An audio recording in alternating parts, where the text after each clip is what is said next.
This week on the Virtual Skeptics.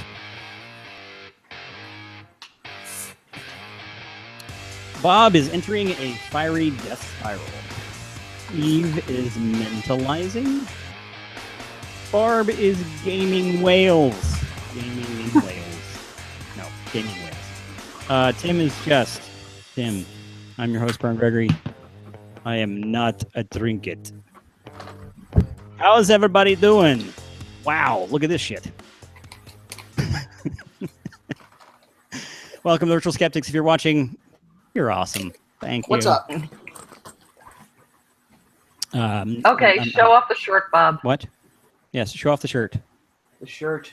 The shirt has It's dragonflies? No. No, hideous. it's got palm trees. Keep And- moving it around so we can't really and see. pineapples. Pineapples and palm trees. Yeah, it's pretty sexy. Yep. Is that the island you're going to move to? Huh? Jesus. Yes, Atlantic City. All right, then. Let me introduce these crazy people before they get too carried away, because I feel like that's going to happen. Yep. The guy with the awesome shirt, is Bob Blaskowitz, CSI's conspiracy guy, web columnist, blogger for Skeptical Humanities, and Skepticality contributor. This is Eve Siebert, editor and blogger at Skeptical Humanities and contributor to Skepticality and Insight at skeptic.com. And this is Barbara Drescher, former psychology instructor, blogger at ICBIS Everywhere, and contributor to skeptical projects such as Insight at skeptic.com without an S. And the odds must be crazy. And finally, that other guy. That's Bob's microphone. Sorry about that. Yeah, special guest, Bob's microphone. Yes. No, sorry, I don't know where Tim is. I assume he's busy and As stuff. the beaver. I'm just here. So there's that and stuff. Hi. Hi, how are Like you you're about to doing? tell a ghost story. What? The lighting. It looks like you might be telling a ghost story soon. No. No, it's not Halloween yet. I only tell ghost stories on Halloween, and they're always All bad. right. This is Virtual Skeptics. If you're watching, great. If you want to participate, you can buy a few things and stuff. Use the Twitters and hashtag Virtual Skeptics, or you can use the chat little chat thing. Hey, Pierre Cloutier is saying hello. And, Hi, Pierre. obnoxiously back at him in Meet Space. Do that, and we will try our best to interact with you. We're not very interactive. Anyway, we don't have. Because we're trivia virtual, not real. question. Do we have a virtual trivia question? I don't believe we do. Mm. Not last What? time I checked. Here's the trivia question. What type of hat is Bob wearing? If you know that, tweet it out. We'll give you credit. Also, there's a thing going on behind me. If you guess what that is, good on you, man. But should we just jump right in? We just do the jump right in. Jump right in. Who's first? Bob's first. Bob's I'm doing, first. I saw you got some space slides there. I'm a little jealous. Oh, well, suffer. So, yeah, I My okay. life actually. But hey, I wanted to do something. I've had a tough week. I'm sort of apoplectic over the impending demise of the nation. And honestly, don't we all wish we were 900 million miles away from Earth at this moment? Well, then you'd be happy as the Cassini space probe. That wasn't funny. Smooth. That was not funny. That wasn't funny. My cat just complained about that joke. Sorry. Yeah. that's so bad. The cat complained. Mm-hmm. That has Yeah. to be bad. That's pretty bad. So, okay, if you bring up the first image, Cassini I won't get is around a. There you go. It's all right. Cassini as It spins. that's a digital rendering of Cassini. It is a flagship class space probe, like some of the great missions that were launched before, like Viking, Voyager, and Galileo. The flagship class are the most expensive type of mission that NASA runs. Pay attention, Brian. You might learn something. I've never heard of this stuff. So Yeah, it yeah. have a Well, space tennis ball?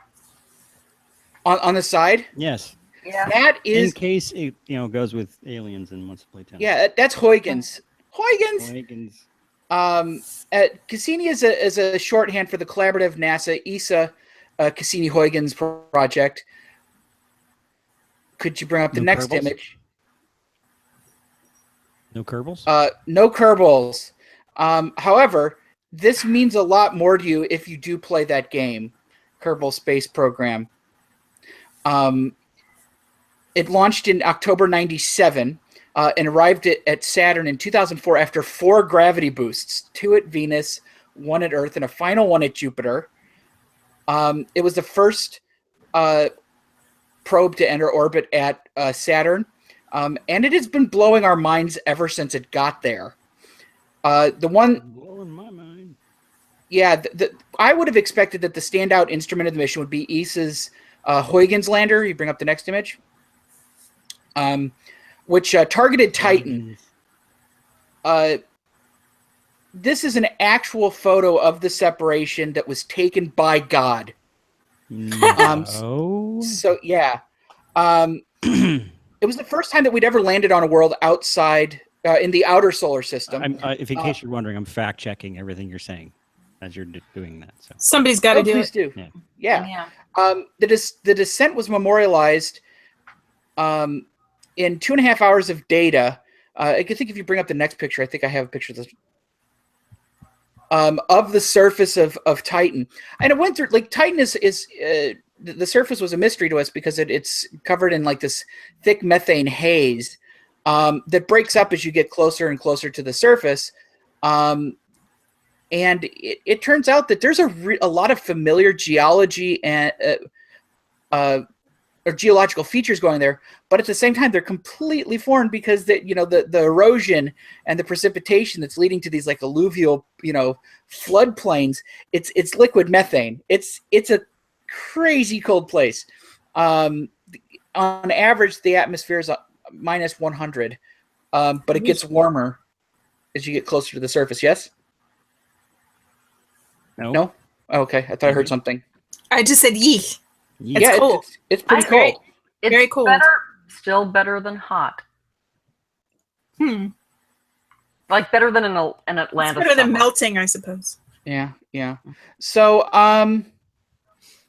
yeah, I would have expected that, and there's some really neat composite film of it's like 2.5 hours the descent, and they took photos all the way down, and they kind of blurred them together into an approach to the surface, and it's a really cool movie. And I would have thought that was going to be like the signature. I mean, Saturn's photogenic, but I thought like the signature science was going to be done on Titan, and it turns out not to be the case. I think it was every bit as and the cool thing is it was every bit as spectacular as we thought, and there was more to come. I'll just show you quickly something that this is one that I like. Next image is of Iapetus. it's a rock. It's a rock. If you look at it, there is It's a space rock, which is cooler, but it's a rock. It is a space rock, but look at that ridge down the middle. That stretches all the way around the moon. That's really cool. And the explanation is that it's a collapsed ring. Really? Oh, that's wow. interesting. Isn't that badass? Groovy. Yeah. So I thought it was so if someone hits it with a giant space sword, it deflects. Mm. That's not. Sorry, it just That's looks not. like a ridge from a helmet. Mm. Oh, I see. Well, kind of. Wow. But it's just. I mean, when you look at that, it's It's ridged for her pleasure. Oh God, you went there. Yeah. Ouch. I apologize for that one. You should. So, wow, this is just not a funny segment this week. So, Well, there's your shirt. in February 2005, you hateful shrew, if you could bring up the next image, the magnetometer on Cassini detected a bend in the magnetic field near Enceladus, which suggested that there was something that was pushing on it, maybe something like an atmosphere, but they weren't sure. But the thing is, Enceladus is only 200 miles across, and that's not big enough, you would think, to hold an atmosphere necessarily. I don't know about that far out, but it just seemed strange. They made plans to come back in July, when they zip past the south pole of the moon. You bring up the next image, and they found that it was warmer than expected and largely free from craters. This means that it's comparatively young. You date the surfaces of objects by their cratering, and that meant that it's young and being resurfaced. Very, very lucky. Couldn't it be very, very lucky? True. Technically true. Probably not. So, especially when you look at the other stuff in the area. Anyway, they were stunned by what they found, which I think was completely unexpected. If you bring up the next image, geysers of water. Yeah. Over 100 of them were ultimately. I mean, it's just this is, probably the most surprising finding of the whole mission. I think it changed a lot of the, the primary, not the primary mission of Cassini, but there were new priorities that were, took over, I think, after the mission was re-upped, to get back and to study like what was causing this. And it also, I think, changed the entire approach, not the approach, but it made possible some ideas about the exploration and the search for life in the solar system. It opened up possibilities. It's an old saw that if you have water, wherever you have water on Earth, you have life, and it's a very useful solvent in which lots of neat chemistry can happen that doesn't just happen on the surfaces, on flat surfaces. Yeah. Right, at the right temperature. So it has to be, so this is like potentially exciting. There could be some really neat chemistry there. And it turns out that there is. I think it took focus away from Mars as being the most likely candidate for, looking for life. Screw you, Mars. Screw you, Mars. You rover. You think Enceladus is breathing out this liquid, is expelling it volatile gases and CO2 and carbon monoxide, ammonia and organic compounds. It's also let me see. There was also a recent announcement that they found hydrogen that would be a very useful source for life. The hydrogen suggested to them that there was a mineral called olivine, which is formed in the presence of water, and a process of serpentinization was happening. This is the type of excrescence that you see at thermal vents in the ocean. Which people think is a possibility for where life might start, because you got a temperature gradient, you have liquid water. That's all we need, in theory, I think, to come up with and the right chemicals, the chemistry of life, really. So anyway, that was extremely cool, and we can see it from, if you bring up the next image, from this tiger stripy area down on the South Pole. That's where the plumes are coming from. In 2015, Cassini took a deep dive into the plumes. I think it was something like 30 miles or something. It was like really close. And as the mission site put it at the time, quote, Cassini was not specifically designed for this kind of maneuver, sampling active cryovolcanic plumes, but has a powerful suite of science instruments that made this sort of science possible. Yeah. And it's one of the things that I love about this is well, first of all, it just kept on getting renewed because the thing is well over engineered, and highly adaptable. And yeah, they're amazing what they can do. Usually. So I love that. In 2006, a team, the science team released a pretty awesome photo. If you could. Yes, I love this that. one. Isn't that amazing? Like, this is going to be the signature shot of that entire mission. And what got me when it came out originally, I thought, holy crap, that's real. Like, that's really there. This is a perspective that we couldn't have, without NASA. Now it's a heavily processed image, and it was, selected for, maximum awesomeness ahead of time.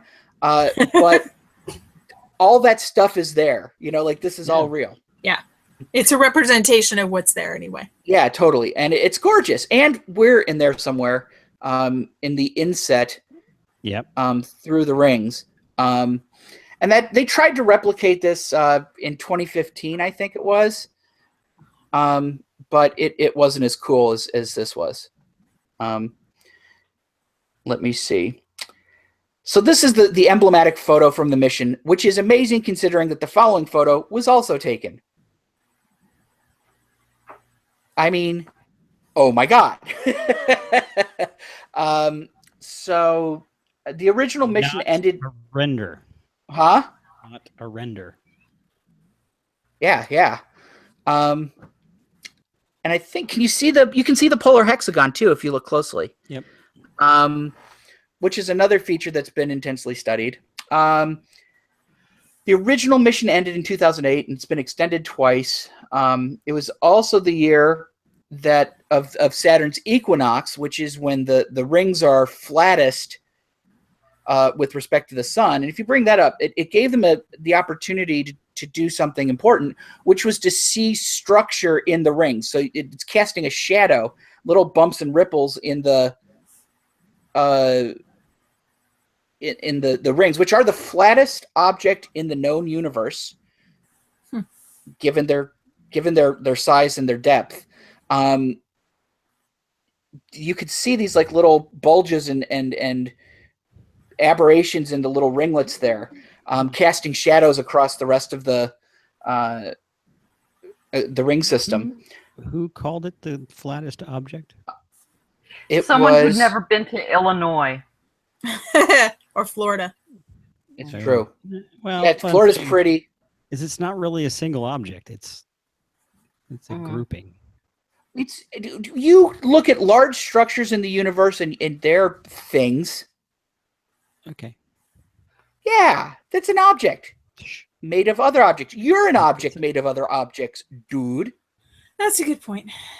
Thank you. I win. Okay, so the uppermost atmosphere of Titan, and en route took this photo, the next one, which is thank you very much, which is also an outtake from Star Wars. You have Mimas there in the back, which has this massive crater in the middle, and it looks like a Death Star peeking out from before it was blown up. This was right before. Yep. Right before. If you look really closely, you'll see some X-wing fighters over on the side here. It's a fully operational battle station, is what it is. So, yeah, in 2010, Cassini witnessed a massive storm. If you bring up the next image, on the surface of the planet, that had kind of been belched up from the interior. And I believe, if not this one, then another one, actually stretched all the way around, kind of the serpent swallowing its own tail, right? All the way around the planet. It is currently in a series of 22 dives between the planet and the inner ring. Last week, NASA released a video from the first dive from the April 26th or 27th. If you could bring that up. I'm sorry. No, this is the family photo of Yeah. 5 moons. It's all artsy fartsy. You have Janus, Pandora, Enceladus. This is from left to right. Middle is Enceladus, Mimas, and Rhea. And so you bring up the next image or next vid. The vid. Hey, there's a vid. I'm going to push the button. And there we go. to hit place, yeah. It starts at the North Pole at this First fantastic dive. enormous Saturn. huge hurricane.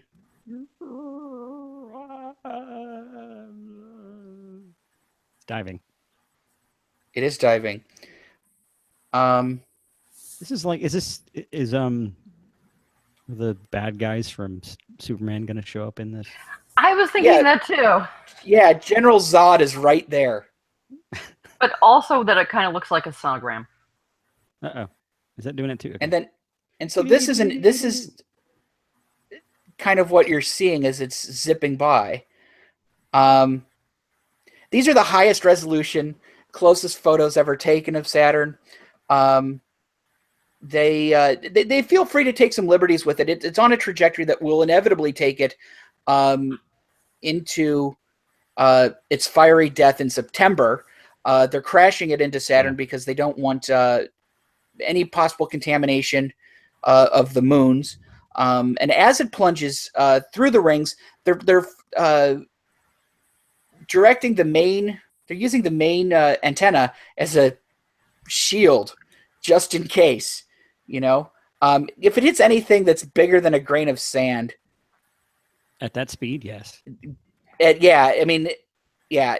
Now it does have dust. You know, it's been analyzing dust and it's been sniffing the environment. You know, the whole time. But if something's like at all substantial, you could totally wreck your machine. But the trajectory would still take it to its final fiery resting place. It's going to be broadcasting as it descends into the atmosphere. I don't know how long that's going to last, but that's pretty freaking awesome. That's how I want to go out. Yeah, and chances are we're not going to get the last data because it takes time, and so yeah, totally. So if it dies, then do it's really cool. Yes. So yay JPL and ESA, you guys did an amazing job. Yay. This will be one of the most important missions that they've done. When was that launched? I think it was launched. It was almost 20 years ago. Yeah. It was 97. Yeah. I was in college when it was launched, so it's been a long. It was conceived in 82. Yep, I was just starting my career. I was working on FUSE, the Far Ultraviolet Spectroscopic Explorer, which was a orbital deep space telescope, but it was ultraviolet telescope, so it was looking for deuterium and remnants of the Big Bang. Yep, that was cool, but not as cool as this. This is kind of cool. So yeah, I'm a big fan of JPL. I think they do neat stuff. Oh yeah. I've worked with them on all the stuff. Awesome. Thanks for the groovy pictures and the explanation. That was I always enjoy the space stuff. So I do too. Sweet. That was a nice respite from the shit that is life right now. I know, right? Thank you for I went to my happy place is what I retreat to my happy place a lot lately. Well, good that you have one to hide away from the world. It's millions of miles away. I use other methods of escape. Who's next? Tim is next. Yeah. Tim? Why don't you just roll the applause and yes. I'm going to do this. We'll move on. There you go. No. Not Betsy DeVos. It's just... He had to leave. I'm going to die.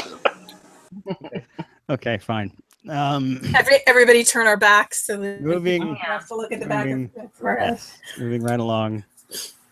Evo's up next. Eve. Evan. Would be good. Yeah, Eve.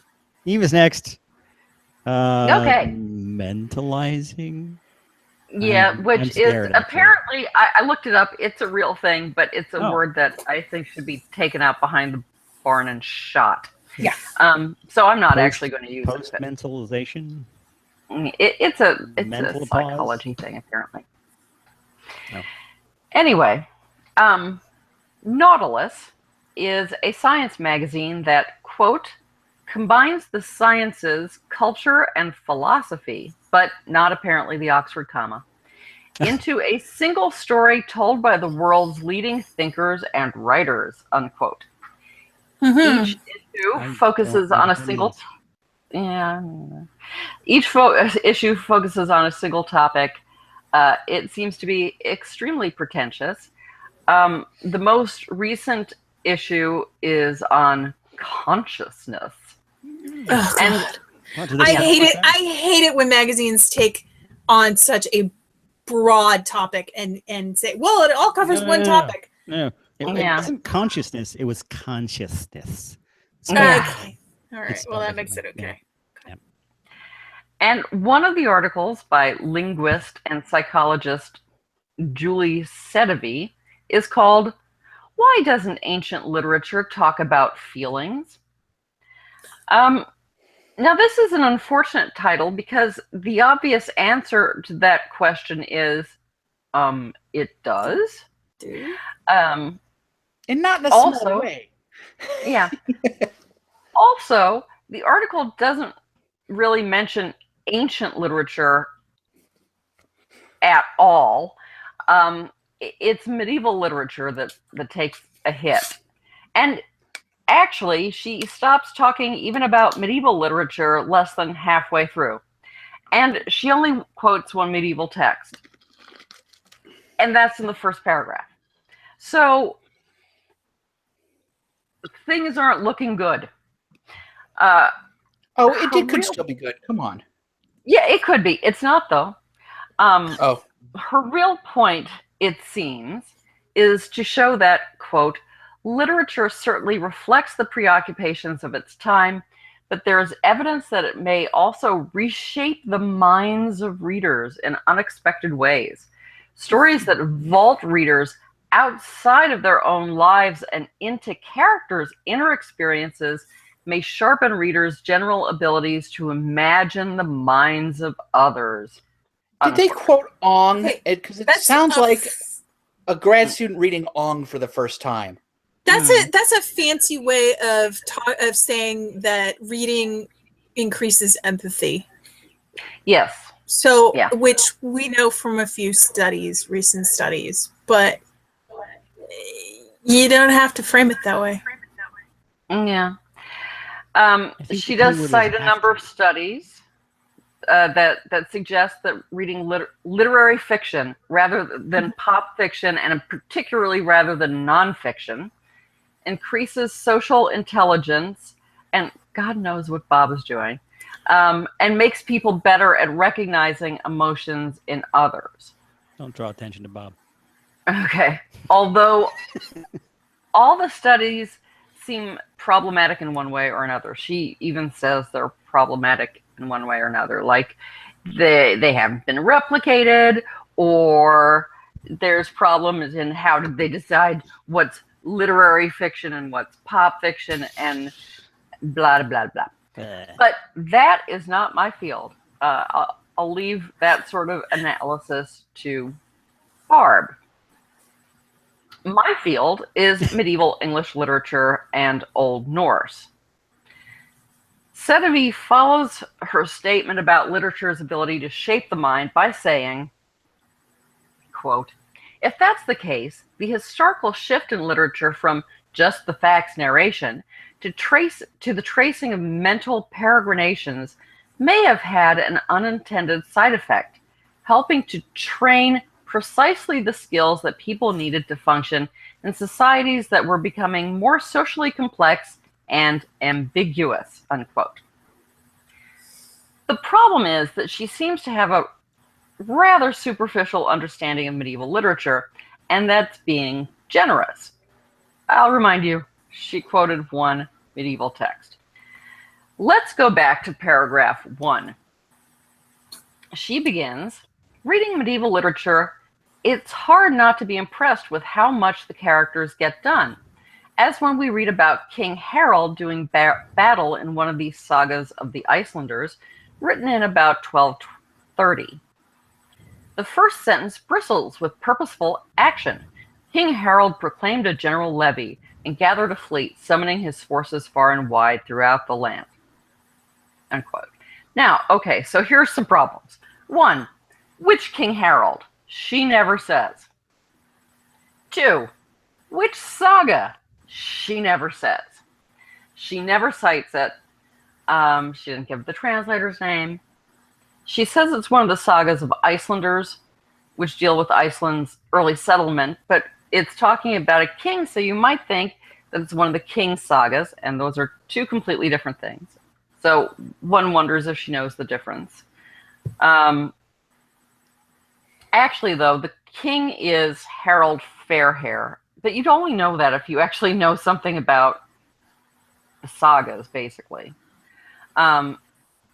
That's the Norwegian king on whose tyranny the Icelandic foundation myth is based, which is not, historical, really, although Harold was. So it is from a saga of saga of Icelanders, one of the sagas of Icelanders. Specifically, it's Ale Saga in the, because I looked it up, 1893 translation of the Reverend W.C. Green. This is not the first sentence of the saga, as she suggests that it is. It's the first sentence of chapter 9. Now, granted, the chapters are very short, so it's only like on page 13, but it's chapter 9. It's not the beginning, right, the beginning of the saga.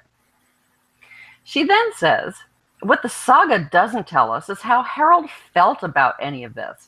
Whether his drive to conquer was fueled by a tyrannical father's barely concealed contempt, or whether his legacy ultimately surpassed or fell short of his deepest hopes. Unquote. Now, of course, Harold is not the protagonist of the saga. He's an antagonist. So even if it were, a particularly touchy-feely work, Harold's emotions they're not likely, to be followed. Yet she uses him to suggest that medieval literature describes actions, not emotions, in sort of a sweeping way. If, however, she read further into the saga, which is hard because it's long, she would have discovered that the actual protagonist of the saga, Eal, after his favorite son has drowned, and another son who's not quite the favorite, has also died, Eal locks himself in a room, determined to starve himself to death. So great is his grief. But he doesn't have any feelings.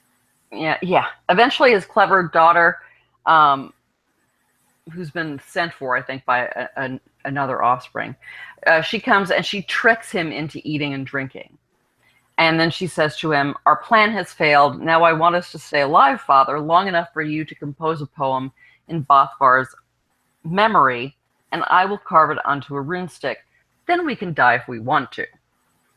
And there follows a 25 stanza poem, which may actually have been written by Scott LeGrimson originally,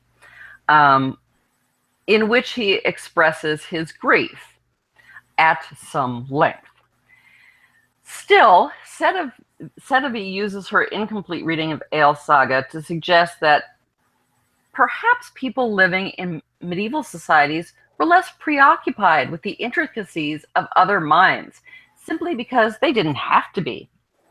When people's choices were constrained and their actions could be predicted based on their social roles, there was less reason to be attuned to the mental of others, or one's own for that matter. which strikes me as colossal bullshit, just generally. Absolutely. Because you kind of, it's always useful to be able to figure out. Did she think that people didn't use deception in the Middle East? In the Middle East. No, like I don't know. I don't think she talks about deception. No, but that's a deception, manipulation. I mean, these are things that require theory of mind, require empathy. They require you to have. They had court gestures, for Christ's sake. I mean, they sought entertainment. They, this makes no sense. Just. Yeah. Now, she later admits that medieval literature does include expressions of emotion, but says that these are usually expressed through either brief, direct report, like he was sad, or through the depiction of stereotypical over-the-top actions like wringing of hands, tearing of hair. They didn't have a word for smiling in Old English, Eve, I think you will find.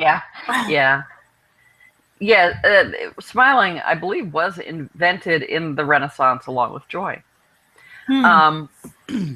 He cites scholar Elizabeth Hart as saying the depiction of emotions changed dramatically between 1500 and 1700, at least partly as a result of printing.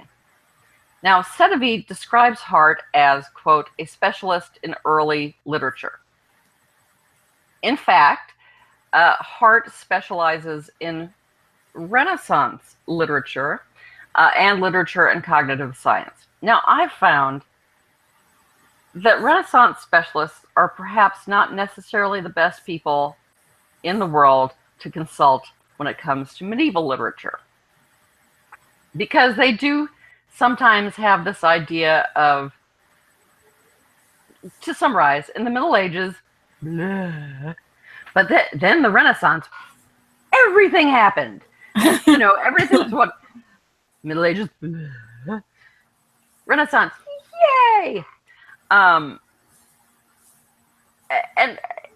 I perhaps not being entirely fair, but I kind of am. So according to Hart via Sedevi, there was an explosion of literacy across classes and genders, so that people could now read in private at their own pace, deepening a new set of cognitive skills and an appetite for more complex and ambiguous texts. Shakespeare gets mentioned. What is not mentioned is that the vast majority of Shakespeare's work, with their, quote, psychologically rich soliloquies, unquote, were not written to be read. They were written to be performed on a stage. Mm-hmm. And enjoyed by people of many, of all classes and genders. So, anyway, now I'm not going to list every emotionally complex medieval work, because there's only two. No, I'm kidding. That's not really, I don't really believe that at all. But yes, emotions are expressed in different ways in the Middle Ages. Although, of course, the Middle Ages is a long period of time, and there's many countries involved, many different cultures. So there's that. But, narrative is expressed in different ways. Poetry has different forms. But that doesn't mean the emotions aren't there. I will briefly mention the Middle English poem Pearl, which I've mentioned before. It's probably by the same poet as Sir Gawain and the Green Knight, which may be somewhat better known. Which is why it's known as the Sir Gawain and the Green Knight poet. Well, but probably better known to non-medievalists. But there's also Gawain, it's Pearl poet. No, people also use the term Gawain poet. They're wrong. I'm not going to go into that. You're not. Fight.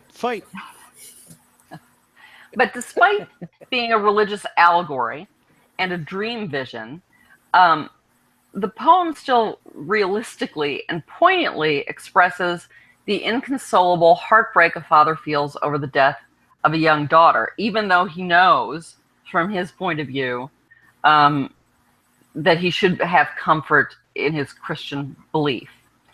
It also expresses his joy when, during his dream vision, he sees her again as a beautiful pearl-bedecked maiden in paradise.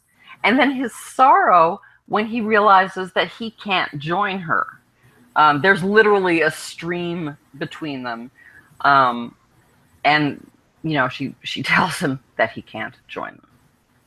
And when he tries to jump into the stream, he's dragged out of his dream vision.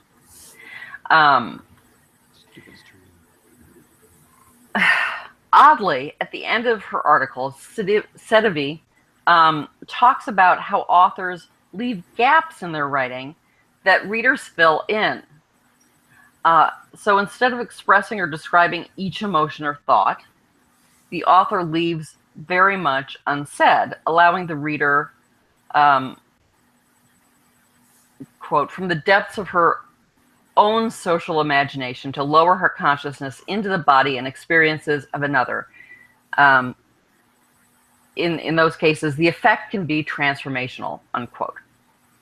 She explains that this has happened to her, that her opinion on animal experimentation changed because she was so very deeply moved by a story by George Saunders.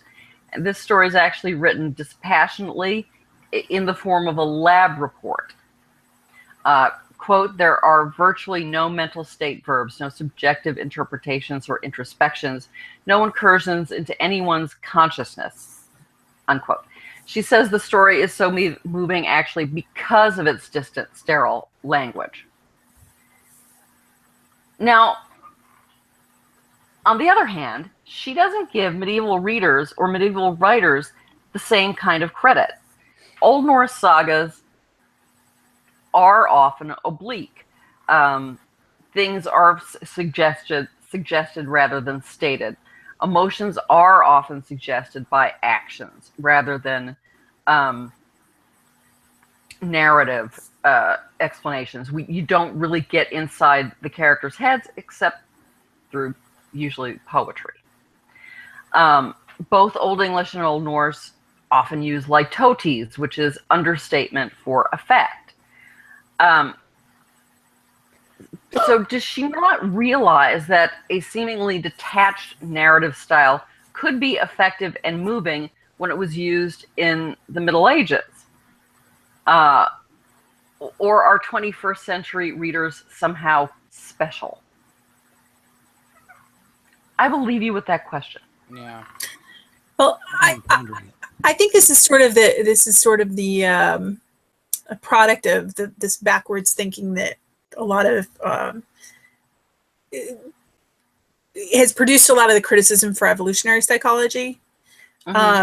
Especially, I mean, it's improved a great deal over the years, but there's still some holdouts in that it tends to be conclusion driven. So they start with this theory and then fit the data to the theory rather than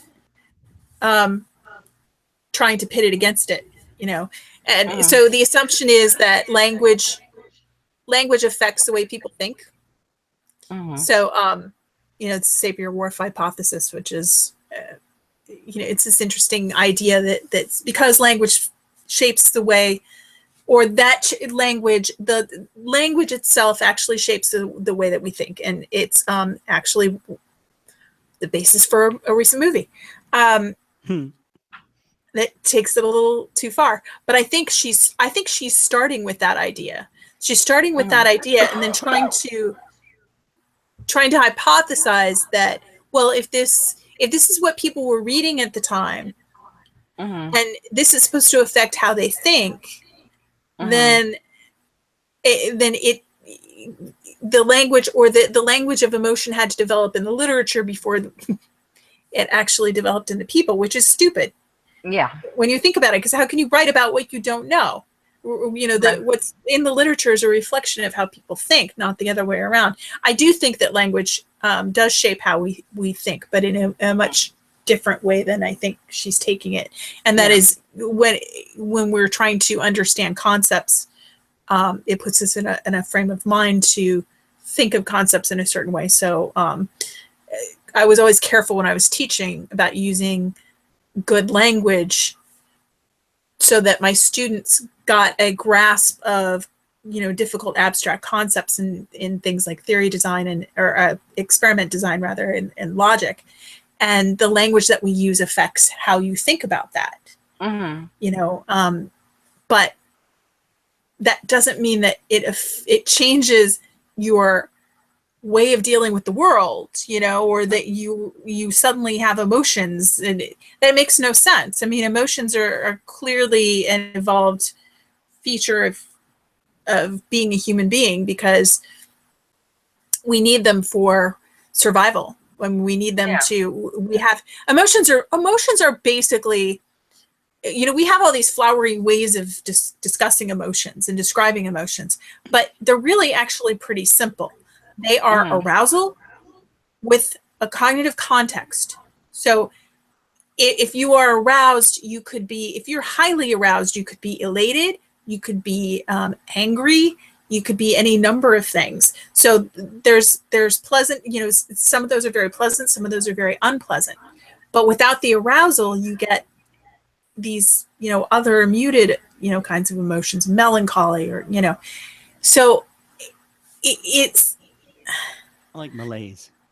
Yeah, but they exist in order to make us do things, if in order to make us take actions that help us survive, including dealing with each other. Right.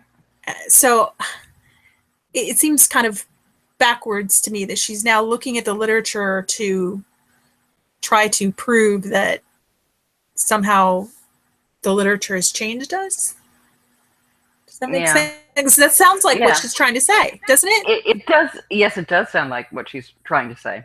So, but she's being evasive about it. She's being.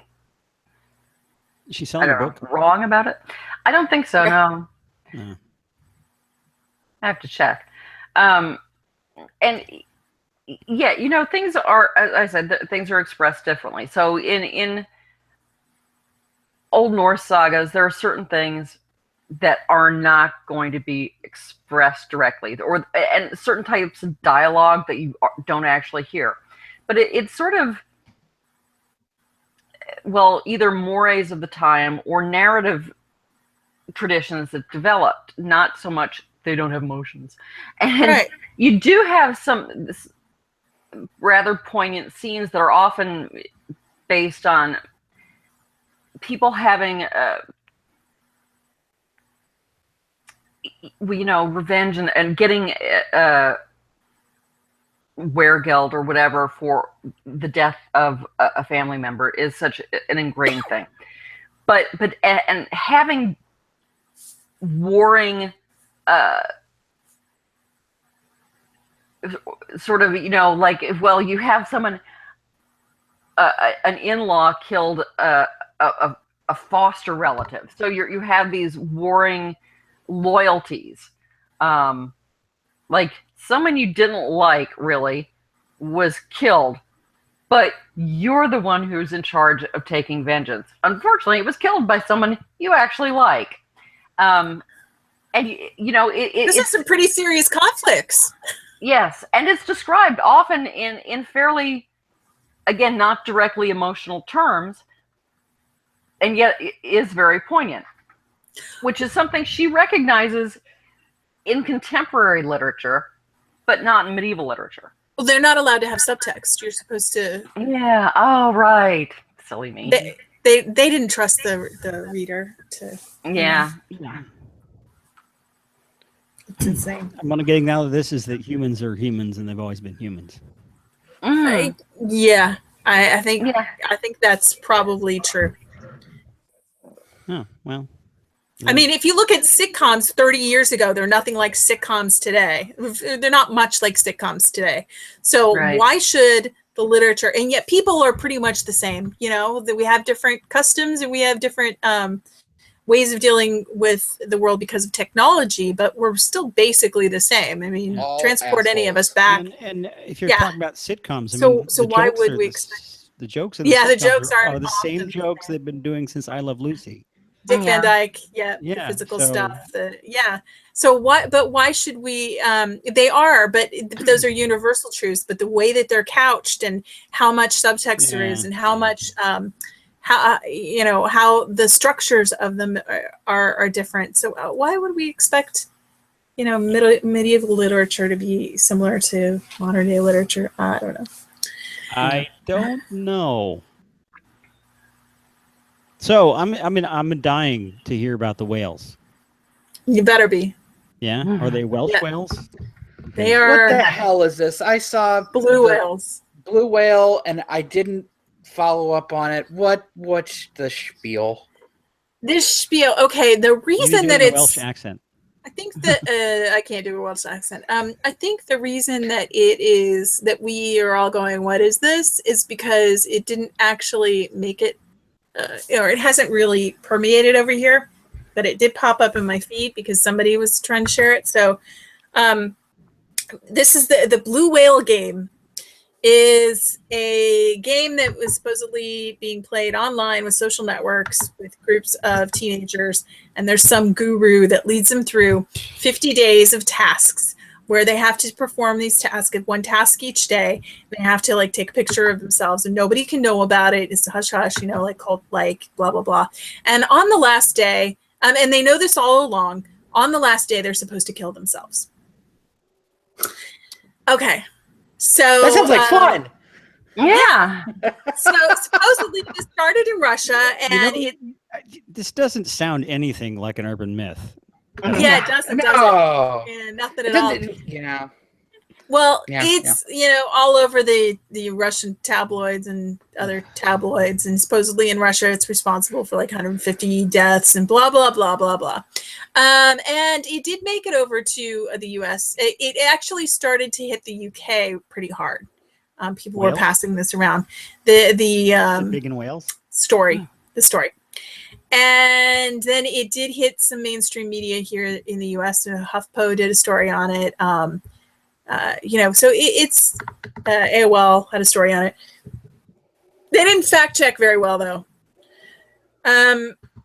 because there doesn't seem to be any verification that anything has any of these. Russia has a pretty high teen suicide rate as it is. But there doesn't seem to be any evidence that one person was actually arrested. There does maybe in some also non-fact checked articles, there seemed to be some indication that there may have been some group chat type things where they sort of talked about this. Like they had stuff to do every day, or they talked about suicide and blah blah blah. But they haven't. Nobody's actually. I haven't seen any record of good evidence that even a single teen suicide has been attributed to this. But nevertheless, it has made the rounds, and it's now considered a hoax. Snopes has kind of called it a hoax, although I didn't do a Snopes thing. And there's some advice about talking to you, and some of these, like the UK Safer Internet Center has some advice on talking to your teens about it, but they reiterate that stories like this, they are a concern because of the way that they kind of trivialize teen suicide in a little bit, but the idea that somebody can force that teens would actually do this sort of thing. Maybe one would, you get a large, if this game did exist, you might see one incident or maybe two, but this just isn't, people actually have self-preservation. Teens do tend to kill themselves probably more than adults do, mostly because of a psychological phenomenon about this concept of being invincible. They have difficulty grasping the idea that bad things will happen to them, where they will be, hurt or killed in a conscious way. And It is, yeah, it sounds like an urban myth because it is an urban myth. What concerns me more than this story is 13 Reasons to Die. I think it's called 13 Reasons, actually. 13, it's just called 13 Reasons. Oh, 13 Reasons. It's called 13 Reasons Why. Sorry, it's called 13 Reasons Why. Yeah. And there were parents at my daughter's school so concerned about this that they sent out a notice to the parents.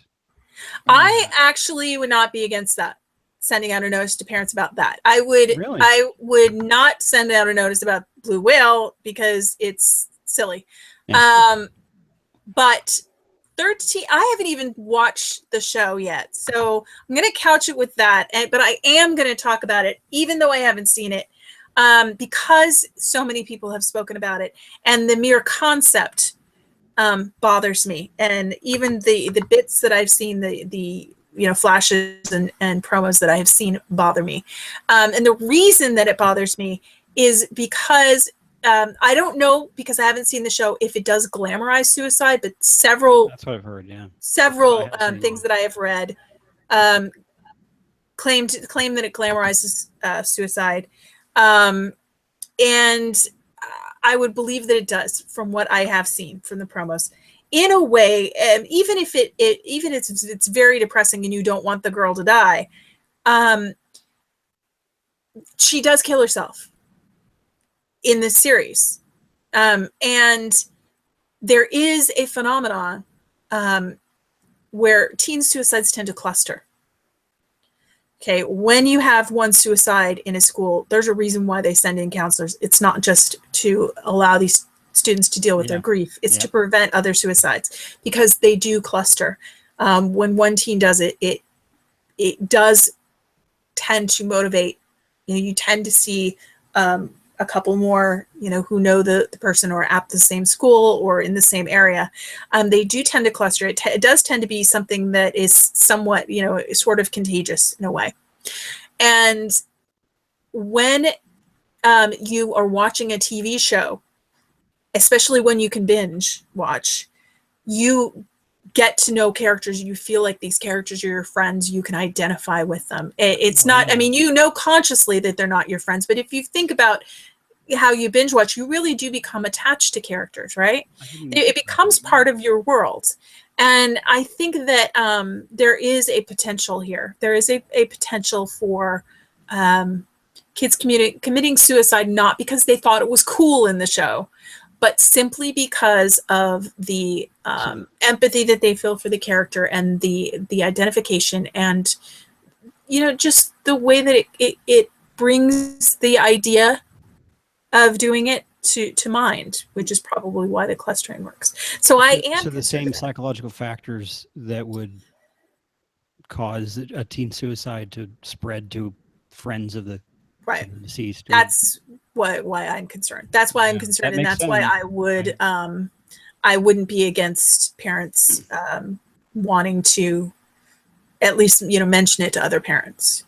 Especially just telling parents if they have a child who's prone to depression or something like that, to maybe talk to them, because it does concern me. I don't think that it's a responsible movie or TV making. I just don't think it's responsible television, and they should have consulted more with psychologists. But you say that all the time. They did watch it. I mean, it is being watched. It's gained in popularity. It's but I am with the parents who are concerned. I'm not I'm not going to say that I'm panicked or anything about it, but it concerns me a whole lot more than this Blue Whale story. Because I don't see kids joining these groups and then killing themselves at the end of doing 50 days of tasks. That just sounds kind of stupid. If a kid wants to kill themselves, they're not going to do it that way. That's not necessarily that. It doesn't seem to me like the way it's going to happen. It's going to happen more because it's a very personal thing, and anyway.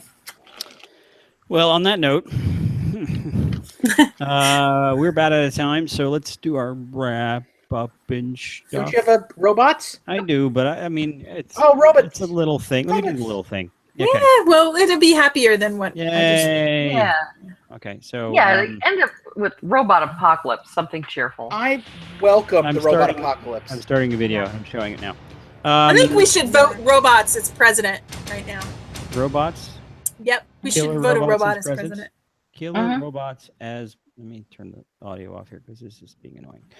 So this, and my notes are coming up. This is an experimental robot that was done by a group called IHMC. I don't see the acronym in front of me. It's a group in Florida.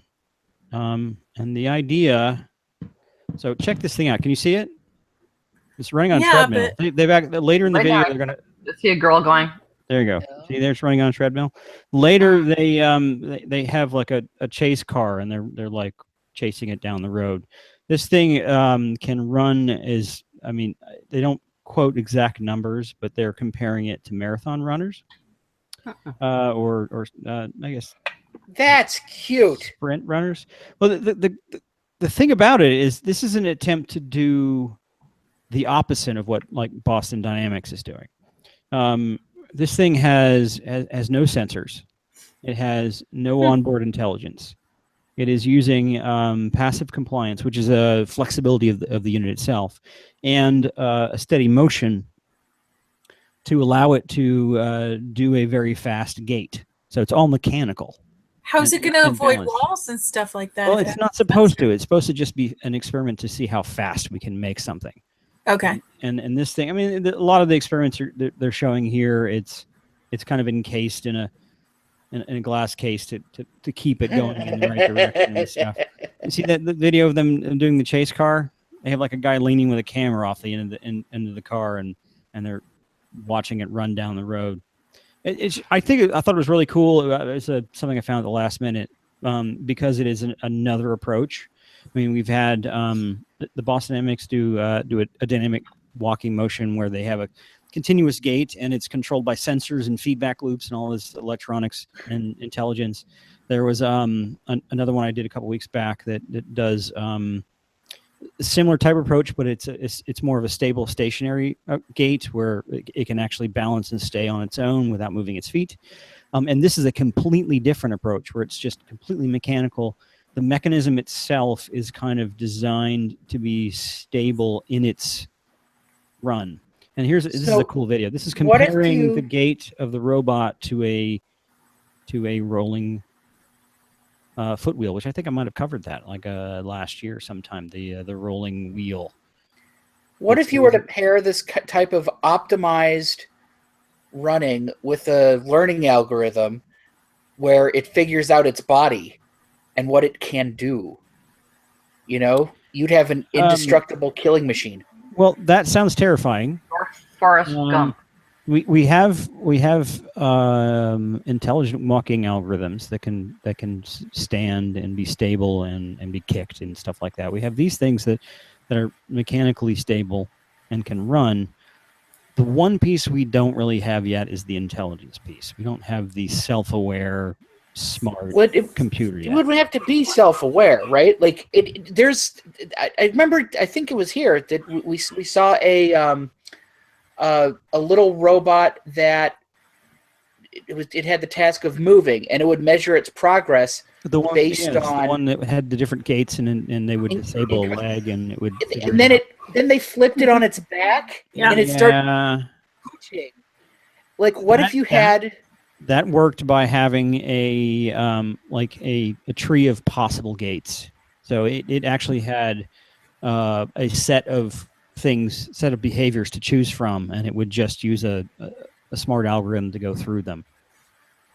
So it wasn't actually smart. I mean, even the supercomputers we have now, like Watson, the big, huge computers that do essentially a large set of associated information, aren't really intelligent per se. They mainly can just take a pattern and find other patterns that are similar.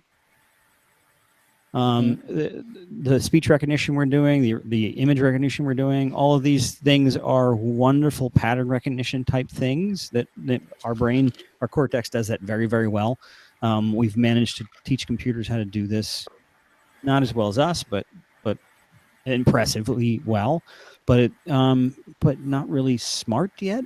I mean, the leaps of the kinds of associations that we come up with and the kinds of abstract thinking that we come up with, we haven't even gotten close to that yet. Yeah. And as far as whatever it is that allows me to speak to you in the conversation, I don't even know what that is yet. We've got to get them to start reading literary fiction. That's true. I smell a research project. Oh my God! Yeah. So what do you think is more? Make sure it's modern day, though. Make sure it's modern day. Yeah, because we want them to get the jokes, and I Love Lucy. Not as funny. Which model of behavior do you think is more human? The blind can just do it, or the sensory feedback stuff? Which you think is more like a living animal? You asking me? The sensory feedback, definitely. Both. Not like just. Well, I mean, animals use both. I mean, we use both. Yes, but we if you think about the way we're born, though, we're born with potential, but without the neural circuitry to do a lot of things that we do as an adult that we learn through interaction with our environment. One of those things that we do have the walking is one of those things we are not born to be able to do. That's true. Yeah, but a giraffe. I always used to ask my students, "What's the first thing a giraffe does when he's born?" And of course, the answer was always fall. Yep. But the next thing they do is they stand up and start walking. Human beings don't do that, and that's because we do not have the neural circuitry. We have the potential. We don't have the muscles to do it. We don't have the muscles, but we have them. It's mostly the neural circuitry that attaches to those muscles to tell those muscles what to do and how to, and the structure. We do have the mechanics. We have pliable muscles, and we have passive compliance in our joints. We have a feedback sensory loops. We have all. I don't know if it's a loop. I need a baby to experiment. It is. We have all of that, which a robot can have, but we even have to learn the simplest thing. We have to learn the association of this actually being a part of me, kind of stuff. Yeah. Am I correct? So pretty much. I mean, we have the potential. But we have to interact with our environment in order to build the neural structure and the neural circuitry, and that's all about interacting with our environment. So how would we test something like that? Like if somebody who had like profound brain damage, would they still be able to work or something would their legs still work? Would they be able to walk? What are you I'm just about. I don't know. By neural circuitry, I'm not just talking about brain circuitry. Yeah. Our central nervous system is up here, but our peripheral nervous system comes from here and attaches to the brain and goes out through our entire body. So we have to, and we build those. We build muscle memory for things like walking, and but but even all of the actions that we take require muscle memory. So there are things that we do that we don't even think about that never really aren't driven by the brain, but are driven by the muscles. But they're still things that we had to interact with our environment to build the circuitry. It's not so much learning. So although the technical it is the technical definition of learning, because the technical definition of learning is that there has been a change in the neural structure that allows us to remember something. Remember is I'm just using this. I'm being circular here because remembering is just a change in the neural structure. That all it means is that the next time you encounter the same stimulus, you have a higher chance of having the same circuitry fire the same way. That's all it means. And every time when you interact with something, it makes a physical change in the receptors in the neural circuitry. So that, and the neurochemicals between, those neurons, so that you have a greater chance of having the same firing pattern when you're presented with the same stimuli. And that's a very, very simple way of describing something that is extremely complex. Yep. But but you have to interact with your world in order to build that circuitry. And your brain actually has the blueprint for how it's supposed to go or the general blueprint anyway. And your cells have this general blueprint for how it's supposed to be built, how it's supposed to go. And so if you have the interaction, that's how we all end up walking the same way. How do you explain this shirt? Color blindness. Nobody can explain this. Color blindness. It's somebody really, really, really loves palm trees, I guess. I don't know, and assumes that other people do too. Was it cheap? It was pretty cheap. Okay, well, see, that's the factor as well. Anyway, that was probably more than. So, I've used up 12 extra minutes. Yeah. And it was worth it. It was fun. Okay. Yeah. Let's do the thing and the stuff. Nobody bothered with the trivia question, which is fine. I forgot we had one. It wasn't really a trivia question. It was, what style is that hat, Bob? That's my Revolution hat. Oh, so that's a Revolution hat. Is that what it's actually called? No, it's so just like a Castro hat. It's a hat, but it's got a little peace sign. And if you flip it upside down, this is actually the symbol of my university. Oh, wow. Yeah. Well, Anyway, next week he'll go back to the Irish sheep farmer's hat. Oh, yeah. I almost wore a hat this time because I miss those hat days. Yeah. Old hat days. As far as what was behind me, nobody commented or mentioned anything about that, which is fine. Nobody's watching. So sad. If you're not watching Rick and Morty, if you like Futurama, if you like Simpsons, if you like South Park, not so much, because South Park is kind of manic, crazy. If you like Family Guy, it's just as crass, but it makes much more sense, and it actually has it. There are philosophical discussions about this show online, which are equally enjoyable to the show. But watch Rick and Morty; it's absolutely worth it. It's the best. I think it's one of the best things on television right now. That's what was behind me, and you watched the entire first season behind me in bits and pieces. So there you go. What's it on? I don't know. TV. It's Adult Swim. So Comedy Central. There's a bunch of them on their website, and I don't know where else you can get it, but it's easy to find. Are we doing? What are we doing? Book time, I guess. Book time. Yeah, we gotta do the book time thing. The book. Everybody got books. Got a book. Who's first? Whoever wants to be first. Go, Barbara. Okay. Do you want to be first? Sure. I'll be first. Yay. Lisa Landon, he says, what do you think? I think it's a keeper. It's, what do you call it when the words start with the same sound? Alliteration. Yeah, that. Now she says it. Lisa Landon. Like the eggs, it tastes good. Little Lisa Landon, he says, and flips his egg in the air. It turns over twice and lands square in the bacon grease. Splat. To you, Scott Landon promised to strap it on and keep the mother smucker strapped, she asked. Strapped in sickness, strapped in health, he agrees. And they begin to laugh like mad bastards while the radio plays In the Sunshine. Wow. I think I know that. Eve, you got one? Yes. Apart from the lapping of the waves, the silence was absolute. How had she ever imagined this would work? The three of them, all alone in the dead of winter in a deserted village way up north in the middle of nowhere, without electricity or heat, and the only way back by sea. If something happened, they had no one to rely on but themselves. And now that Katrin was facing the fact, she admitted to herself that their resourcefulness was decidedly limited. Yeah, I'll just stop there. Okay. Bob? The system of logic provides a much-quoted defense of our moral freedom against the exponents of necessitarianism. A person's quote character is formed by his circumstances, but his own desire to mold it in a particular way is one of those circumstances, and by no means one of the least influential.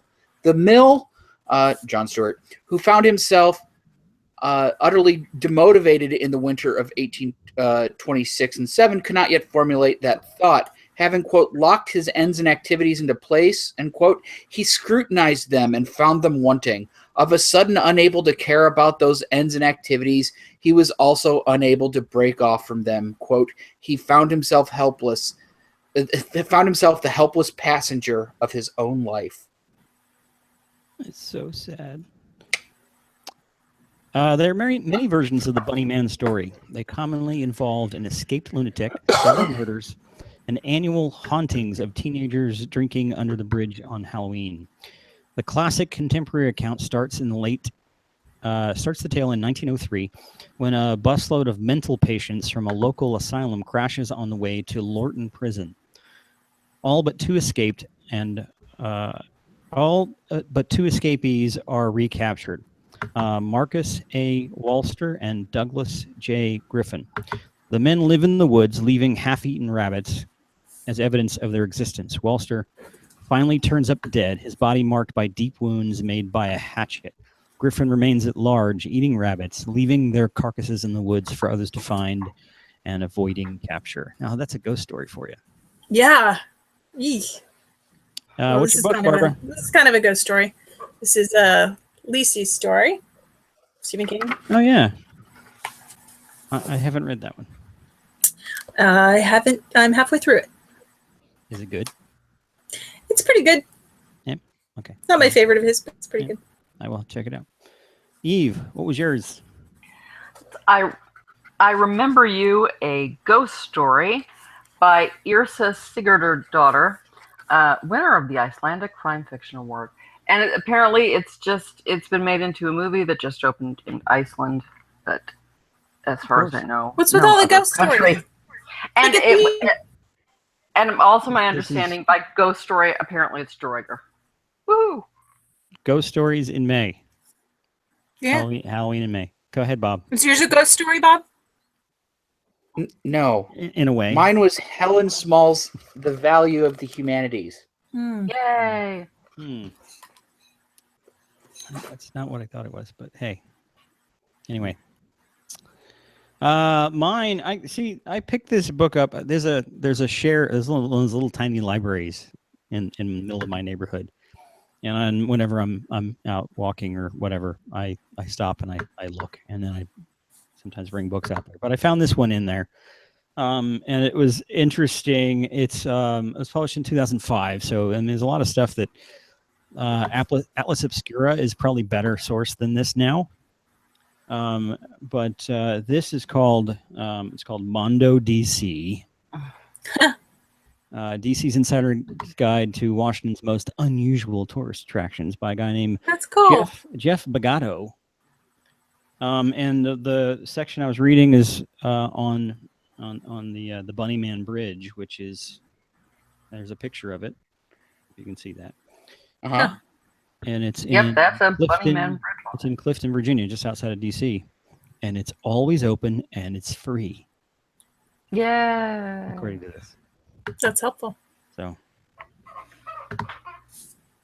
apparently murders happen there every 7 years. According to this. Citation needed.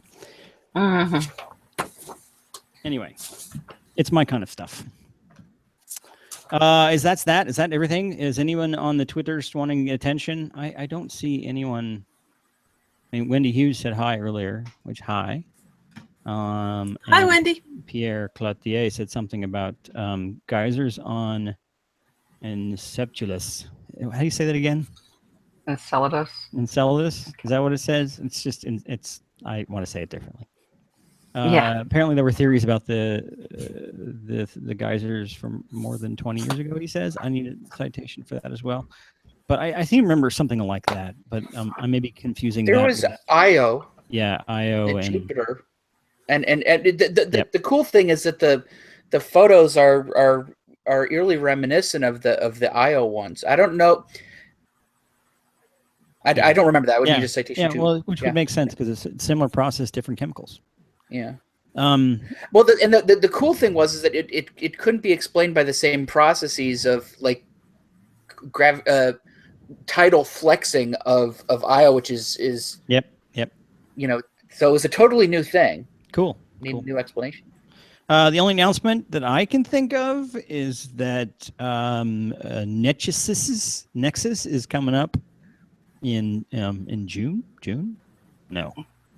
When? Yeah, apparently. June? Yeah, I think it's June this year. Yep. So it's a really cool conference and like stuff and things in New York every year. necss.org. Necessis. Online, go check it out. It's cool. If you're going to be up there, I'm going to be there this year for the first time in a few years. So I'll be around if you want to say hi, or if you want to say hi to the cooler people, which are actually talking. And there's some cool people talking, and I can't think of any right. I think is Bill Nye coming this time? I don't know. Not that I saw. I don't know. Who's the big name this year? Is it an astronaut? I don't remember. Oh yeah. Oh yeah, Massimino. Massimino, yeah. I've met him before. You know how I met him? Through a guy he at worked work. for NASA? He is one of the shuttle astronauts that did the repair The on the Hubble mission. Yes. Yes.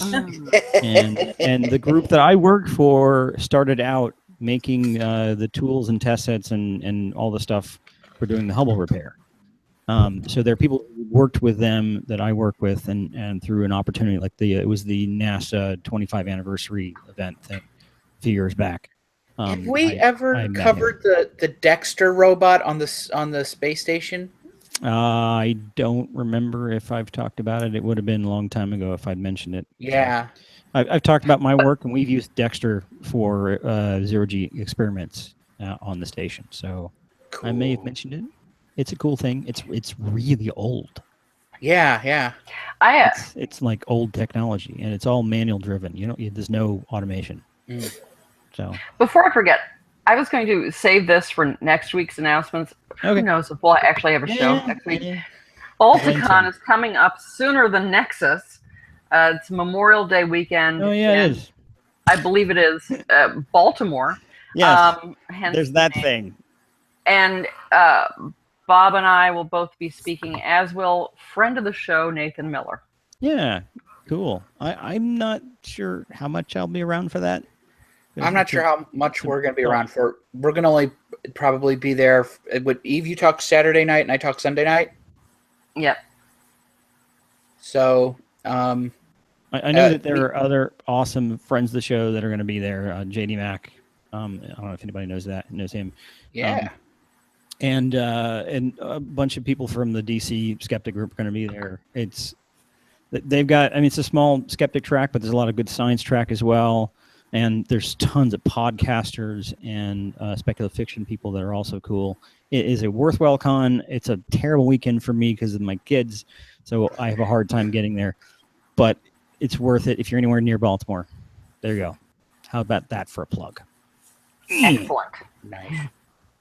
Okay, I guess that's all the things and stuff. And since the audience is quiet, I'm going to put the logo on and put the music on.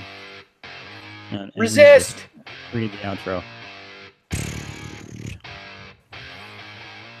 Virtual Skeptics is an independent production of whatstheharm.net, Skeptical Humanities, myself, ICBS Everywhere, and Delta Move. Our logo was designed by Sarah Mayu at sarahmayu.com, and our theme music is by Musicant and used with permission. That's all. I can't do it with all the dancing.